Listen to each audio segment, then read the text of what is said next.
Quilty Quilters. Today I'm going to be walking you through how to make a cute little mask. This is a lot quicker than the mask that I've seen online, so I just wanted to show you how this works and walk you through it.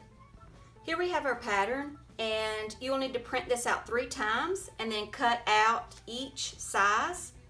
And I like to label on each one which one it is. There's my large.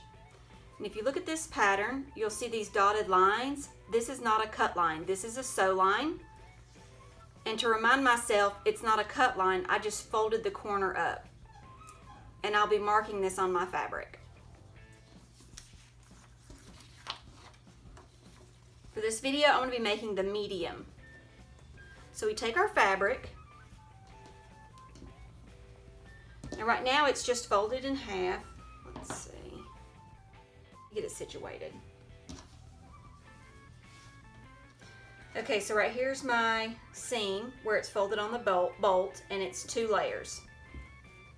Now we take this and fold it up the height of the mask. And we put our mask right here on this fold seam. Let me scoot everything over here. Making sure that our bottom is on the bottom fold and our front here, this is the front of our mask, is on this fold, the fold that's got 4 pieces of fabric. And we need to make sure that the top of our mask doesn't go over the line of the fabric. Okay, why don't I just go ahead and cut this and show you.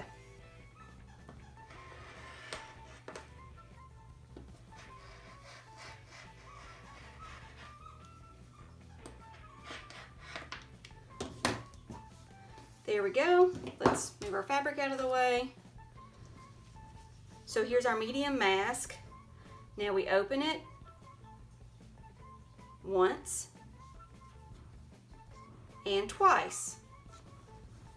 And if we fold it here, this is going to be our finished mask. So you'll have one right side and one wrong side. Next, we're going to sew right sides together. I iron this seam. I sew a seam here, here, and right in this middle. Let me get that sample for you. Here we go. So you can see I've sewn a 1/4 inch here, 1/4 inch here. That's my nose. And this little part that we didn't cut, that's got the dotted line, that is our chin piece. So I lay my template here and I just draw a line, flip it, draw my other line. And on my sewing machine, I stitch from the inside, boom, to the seam, boom, right to the other fold. And now when we open this, you can kind of see how our mask is going to look. It's got a little chin piece and a little nose piece. Okay, and actually this is going to be my front. But what we need to do now is fold it right sides together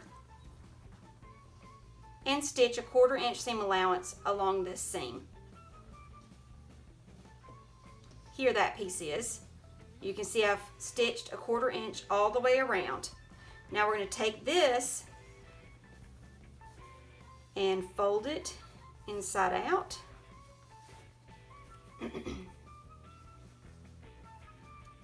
Oh, you see my flamingo's upside down? That's the wrong side. So here's my right side.